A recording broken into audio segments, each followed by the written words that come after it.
everyone, bonjour à tous and welcome. If we haven't met yet, my name is Romystanzak. I am a French designer, seamstress and sewing instructor, and in today's video we are going to make step by step an elegant couture style tulle skirt that you can tailor to fit either an adult or a child.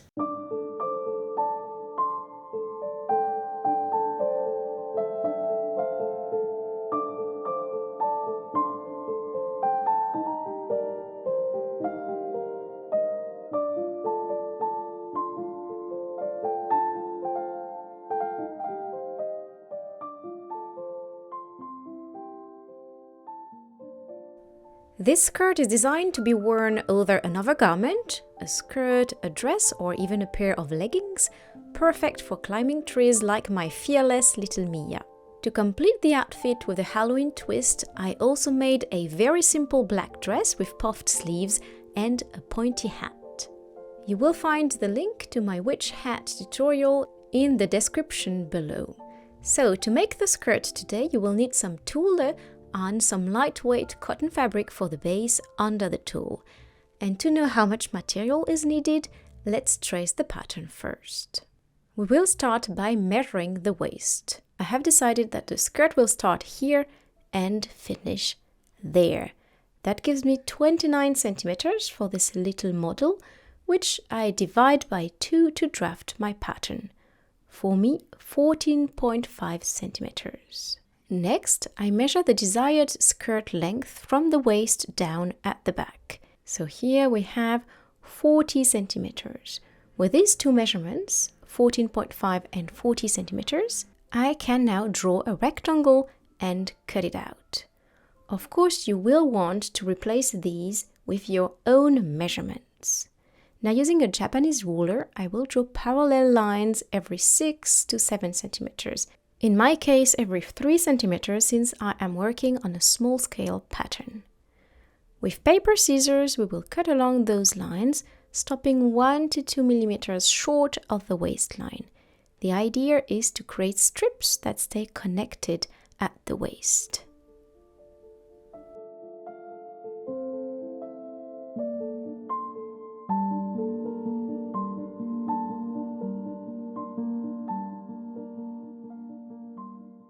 On a large sheet of paper neatly folded in half, I place my pattern, aligning the center back line with the fold. I tape the top and bottom of the first strip so it doesn't move. The goal now is to spread the strips open like flower petals unfolding in the morning light. Forgive me, this sounds much better in French. The more you spread them, the fuller your skirt will be. The less you spread them, the straighter the skirt.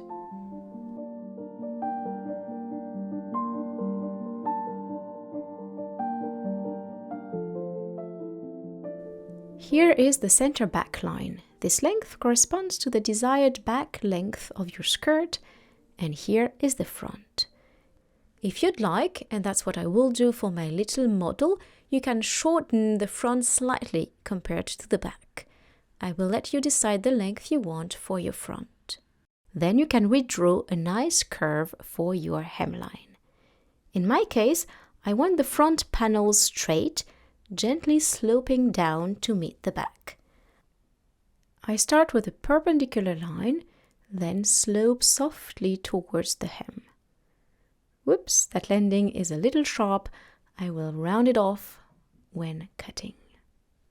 Remember, we are working on folded paper, which gives us a perfectly symmetrical pattern.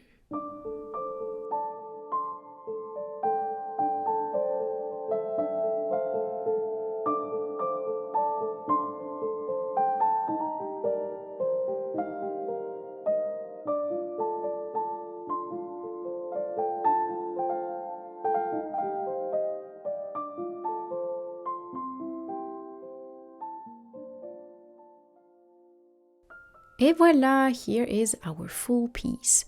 The fold marks the center back, and even though the shape may look odd, I love the effect once the skirt is worn. The front panels remain flat, then slope down gracefully toward the back. Here is the fabric I will be using. a very lightweight cotton. For best results, it needs to be quite thin, not too sturdy. Now to cut the skirt, we have a few options. You can place the center back fold parallel to the grain or cross grain.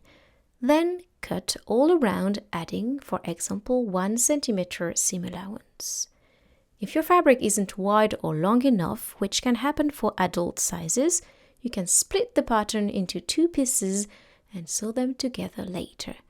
Don't forget to add seam allowances all around. Finally, my favorite option, fold the fabric in 2 right sides together and place the pattern piece with the center back line on the fold. This is called cutting on the fold. I add 1 centimeter seam allowance all around except on the fold. I am using tailor's chalk here, but if your fabric's color is lighter, you can use a fabric pen. After cutting, we will have a skirt piece with 2 perfectly symmetrical sides, thanks to the fold. Now let's finish the raw edge of our skirt base, except at the waist. You can do a simple hem, a double hem, or just a zigzag finish. In any case, the raw edges must be finished to avoid fraying, though don't worry, they will be hidden once the tulle is added. I will quickly serge mine, then press it with the iron. And voila, our skirt base is ready.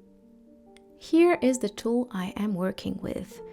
2 rows in the light color and 2 rows in black. As a reference, each roll contains 20 meters of tulle, and I am creating a skirt for a 7-year-old little girl. You can also buy tulle by the meter and cut it yourself before gathering. So now let me show you a method to gather the tulle that is not the most academic, let's be honest, but very beginner friendly. I fold my tulle in half, then start with a back stitch to secure the seam. Next, I simply gather the tulle with my fingers as I fit it under the presser foot. As I said, this method is simple but requires patience. A lot of patience. You can also gather with a gathering stitch or using a gathering foot, as you can see me do on the screen now. There are actually many different techniques, and for anyone who wants to take their sewing skills a step further, I invite you to check out my course dedicated to gathers. The link is in the video description, and I will just take a moment, I promise, to tell you a bit about it. The course is split into 4 parts with a mix of sewing theory and practical projects, all designed to keep things fun and easy to follow. So in the first part, we go through all the different gathering techniques, no matter the fabric weight, the project, or the tools you have. In the second part, we'll learn how to precisely calculate the fabric needed to create gathers efficiently without wasting any material. After the theory comes the fun part. In the third section, it's time to sew. Together, to warm up a little, we will make a lovely fully lined pouch with drawstring gathers, decorative gathers, and even piping just for that extra touch. And finally, in the last part, tada, we will create 3 custom-made skirts based entirely on your own measurements. The first design is a skirt with side slits and an elastic waist, a stylish staple you can wear all year round. The second design is more flared, perfect for learning how to attach a separate waistband and how to add ease to a pattern. And of course, you can choose the length you prefer. And finally, we have the third design. It is a timeless feminine classic, the tiered ruffle skirt, which is fully customizable to suit your style and preferences. You can adjust the length, the volume, the number of tiers, their proportions, and create a look that is truly your own. So join me in the course. It's a great way to master gathering techniques and gently explore adult and children's pattern making. We will spend a joyful and productive moment together. And now let's get back to today's project. We have gathered our 4 rolls of tulle And now we are ready to stitch them onto the skirt base.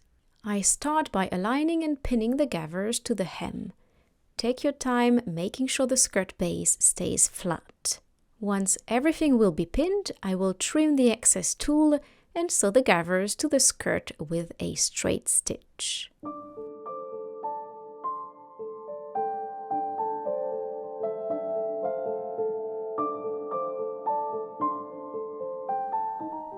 Off we go, a backstitch to start, then I sew the entire length. Don't hesitate to replace the tulle with your fingers to help it pass smoothly under the presser foot.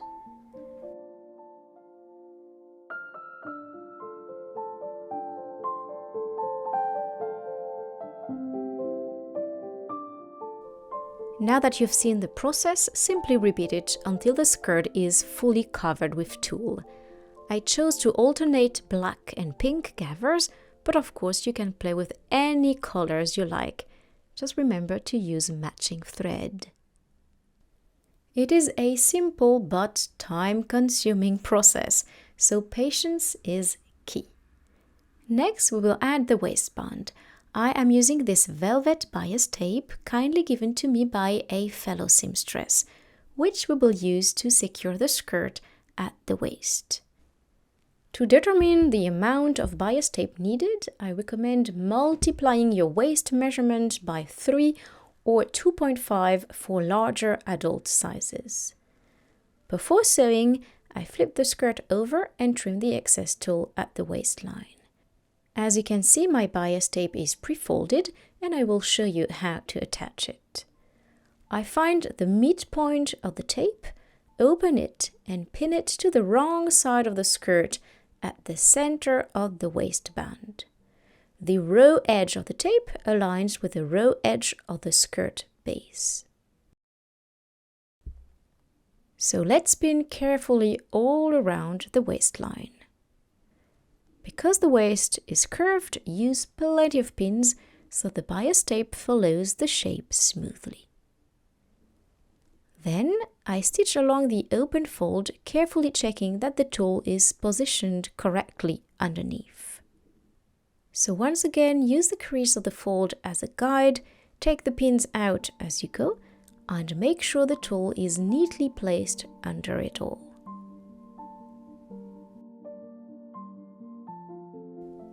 And voila, the bias is stitched at the waistline. Now we can fold the tape over to the right side and pin it again. Make sure it is neatly folded over itself and over the tulle. All layers must be caught in the final stitch. You will see that cotton bias tape is quite easy to work with, and you won't have to struggle with the edges curling up like they do with velvet bias. So again, the fold isn't as sharp as cotton bias, so I take extra care with the pins. At the ends, I trim neatly the unraveled fabric and fold it under like so.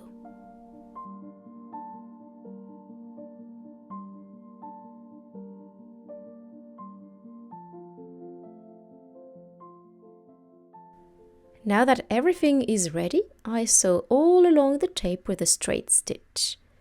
Velvet bias tape adds an extra challenge here as well.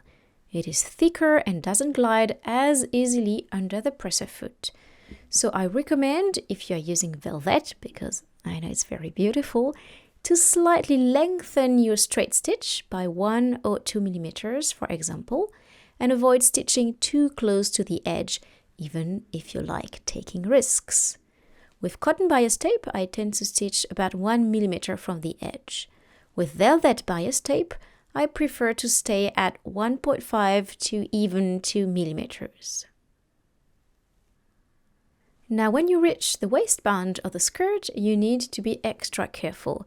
There is a lot of fabric neatly tucked inside the folded bias.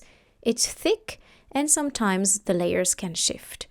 Once again, make sure you are catching all the layers as you stitch. And once you've sewn all along the waistband, you can continue on the other side. And your tutu will be finished. So I stitched all the way through and made a backstitch at the end. Voila, dear friends, we have already reached the end of this tutorial. Congratulations to each of you for your work and perseverance. I had so much fun making this skirt for my little friend Mia, and I would like to thank her once again for her patience and her beautiful smile. If you'd like to go further in your pattern making journey, I invite you to discover my course on gathering techniques available on my website. Together, as part of this course, we will make 3 skirt designs based on your own measurements, a soft, gradual and rewarding way to get started with custom sewing. I can't wait to see you there. Thank you all for watching. Bye bye et à bientôt.